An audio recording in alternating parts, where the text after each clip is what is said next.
Hi everybody, I'm DJ Sixsmith. You're watching The Sit Down, hanging out with Heather Hardy, Bellator 222 this Friday. How are you? Hi.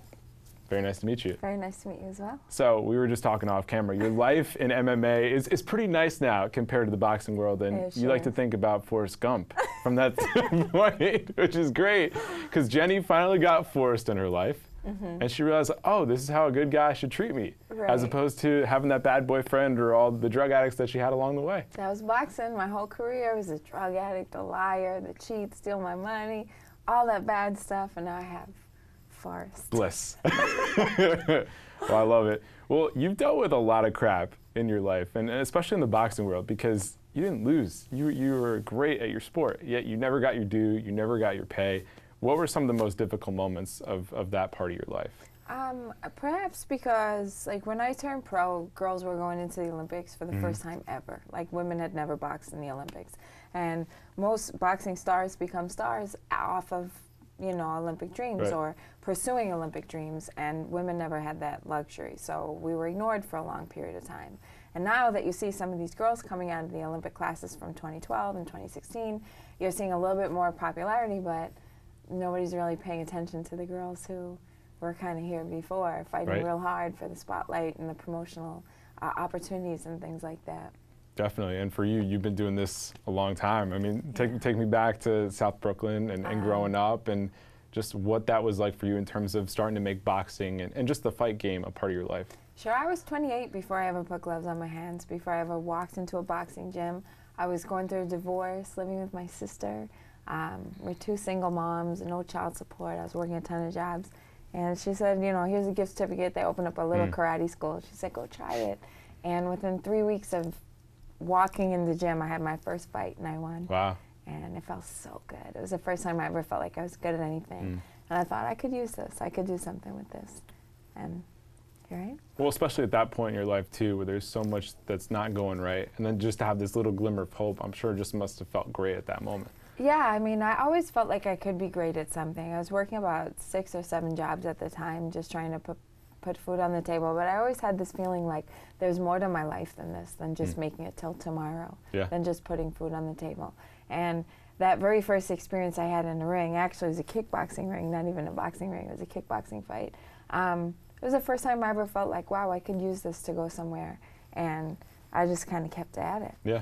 And you never stopped. I mean, reading your story, like Hurricane Sandy comes, you're sleeping in Gleason's in the gym. I mean, those must have been really rough times for you. Yeah, but I think that I always had the mindset that it's going to be hard before it gets good, and I couldn't stop. I had invested so much already. I still have invested so much, you know, so to think of not continuing or not trying to pursue what I started out to get. You had no choice. Yeah, you wasn't having no choice. No, there was no going back. Definitely. So you go from winning that first match to building out a whole boxing career. How did you start to take the next steps in your career? Well, I had turned in the amateurs, and from my very first coach that said to me, you can be really good at this. Like, you know, 10 years from now, they're going to have names like Layla Ali, Chrissy Martin, Holly Holm, and Heather Hardy. You can do this, you know? And within 18 months as an amateur, I won every title you could win. Golden Gloves, Nationals, Regionals, Metros. I was ranked #1 in the country, ranked the best boxer in the New York Golden Gloves tournament, and it was like, all right, I'm going to turn pro. Like, why not? You know, like, I didn't think I could get this far, and I did, and everyone kind of said, well, girls don't really box pro for money. They do it for fun, and you'll never make any money. And I thought, wow, why do I have to be a girl? Why do I have to be good at this? And it kind of sparked this fuel, like, I never want my daughter to say that. I never want my daughter to feel like, why do I have to be a girl? Love and be so passionate about something that girls can't do or don't do. So I kind of made that my focus, and I thought, how can I make people want to see me? I'll sell tickets. And she should never have to say that, and it sucks that you even had to say that. And you were fighting it for a long time, because you were selling those tickets. You were selling $40,000 worth of tickets, and what, getting 7-8 grand for a fight? If that. I think my 15th pro fight at the Barclays Center, I sold close to $40,000 in tickets. I was defending my WBC title against the #2 contender, and they put my fight on before they even opened the doors to the Barclays Center. So I walked out to Girl on Fire and walked through an empty stadium, and not one person clapped their hands. Wow. And that was the last boxing match I did before I turned pro for MMA. I had my MMA debut. I just thought, I can't give anymore. I can't do anymore. At that point, you're probably just like, screw it. You know, Super discouraged. I've done all this work. I'm at the Barclays Center. This is great. And then there's nobody there. Yeah. That's wild. Yeah. It was really discouraging. It just felt like there were other opportunities, and you know, I'm at the end of the list, so let me go to a new list. Yeah. And at that point too, it's like if you had continued doing that, you were just going to hit the end of the road. Like there was no upper ceiling there in terms of breaking through that. No, for sure. I mean, and you know, you had this kind of underlying thought in the industry, and in most industries for women also, that you should be thankful. Like they have this thing in society where they say like only one woman could be good at a time. So you have all these women fighting for that spot. So there's such a fine line between being thankful and grateful that you're in the position, and then realizing like, wait, I'm not thankful. I earned my way here. Absolutely. And if they want to replace me, then that's too bad on them, not me. But it takes a really long time to get there. Totally. And it's people like you who are questioning all these things, right? Because if women just kept going along like, oh, we're super grateful to be here, then it continues because men are afraid to give up their turf and all that. But it's like, you know what? No, we should both be at the party here. Oh, for sure. Men and women are both great fighters, and it takes people in your position to say, no, screw this, I'm not going along with this. But there's also a pressure that comes along with that. There's an uncertainty. So when you jump into MMA, what were some of the initial moments like for you where like, I've been really successful in boxing, I need to start all over again? It's definitely humbling. I was 35 years old before I even trained MMA, so you can imagine like doing jiu-jitsu and wrestling, a whole new world, trying to learn something new was super challenging, but I kind of went through like it was a business, like this is a business move and I'm gonna do this. And I remember my pro debut for MMA, walking through the garden, and I looked through the curtain at the cage, and I had my athletic commissioner next to me, and because it was New York and I'd done all my boxing fights here, I know all the guys. And I was like, George, what am I doing? It hit me that moment, and he was like, Heather, you're fine. If you have to, just box in there. You'll be fine. And I was fine, but. You've always figured it out. It's kind of been your story. Yeah. And it's funny too, because like people change jobs all the time, right? You could be 35 and change a job, but it's different when it comes to an athletic sport. But you haven't let that hold you back, which I think is great.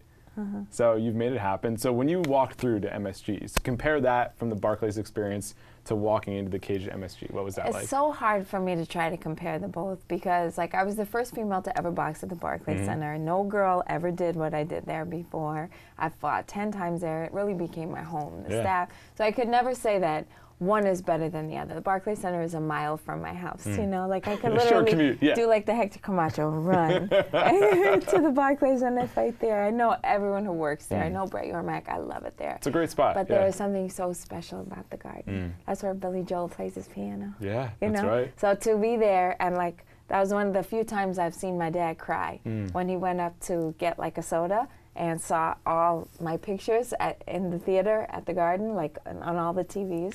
So it's a big moment for a New Yorker to be able to perform there. That's amazing. And you're going to be back there on Friday. I know. That's awesome. So what are you most excited about when it comes to this match? Just getting back in there and showing everything I learned, showcasing everything I learned. Because I'm new, you know, like when you get to a certain level, like where I am in boxing, every fight you improve, but it's minor improvements that maybe like you technically can see from fight to fight. In these fights, because I'm still new, every fight is a big jump that I'm learning. So I'm really excited to show off some of my new tricks. Absolutely. You mentioned Holly Holm before, and she's been a great success story in her changeover. What have you learned from somebody like her in terms of how she's jumped into MMA?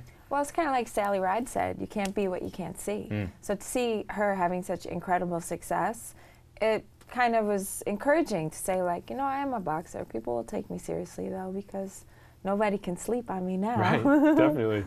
So you never lost during your boxing career. You've lost once in your MMA career. What was that like for you after never experiencing a blemish on your record?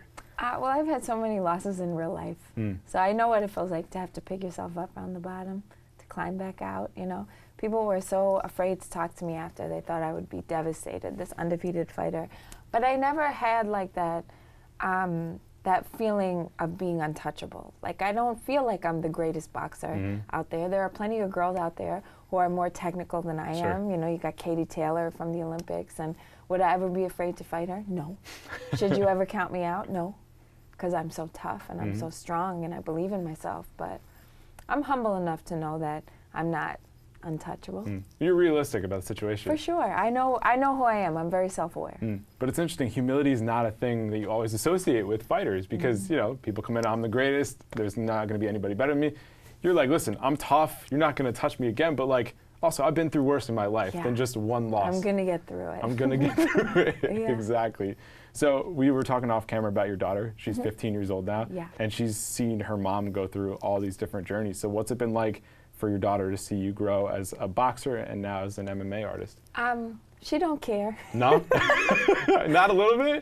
She doesn't think mom's cool getting in the cage? No. I'm like, mom's going to be on, you know, in the New York Times. And she's like, whatever. Do we have milk? You know, like I'm her mom, and I'm certain that at 30 or 25 she'll look back and be like, "Wow, that was my life." You know, my grandfather was a photographer, sports photographer for the downtown athletic club, and on the weekends he used to make my mom and my aunt and my uncle like help him develop pictures from like the Heisman Awards and stuff. So it would be like Doug Flutie and O.J. Simpson. That's awesome. And like they were all like, "Dad, why do we have to do this?" You know, but now Not you knowing look the back, situation. Yeah. it's like a really cool story that Papa used to do all that Absolutely. stuff. But so I know my kid will eventually one day think I'm cool. But right now, she just wants to make sure she has juice and milk and laundry's cool, done. Cool clothes and concerts. I feel you. Well, you also come from like a whole line of really incredible women in terms of just like hard-nosed, scrappy. Tell me about your mom and your grandma and what they were. So my great-grandmother actually came here from Ireland, from Dublin, and excuse me, she was the first female volunteer firefighter, like ever. Yeah. Like ever, really, in New York. And that was a female. And my grandmother was the first female gym teacher in Brooklyn. And my mom is probably the scariest person I've ever met in my life. That's saying something for you to say that. Yeah, like my mom's favorite thing to say when we were kids is nobody will hit you like your mama. So don't you ever be afraid out there on those streets. So I come from strong women. Like I was fairly, probably close to a teenager when I realized that men were the dominant sex. It took you that long to realize that? Yeah, because it was always, ask mommy. Right. Whatever mom says, mom's mad.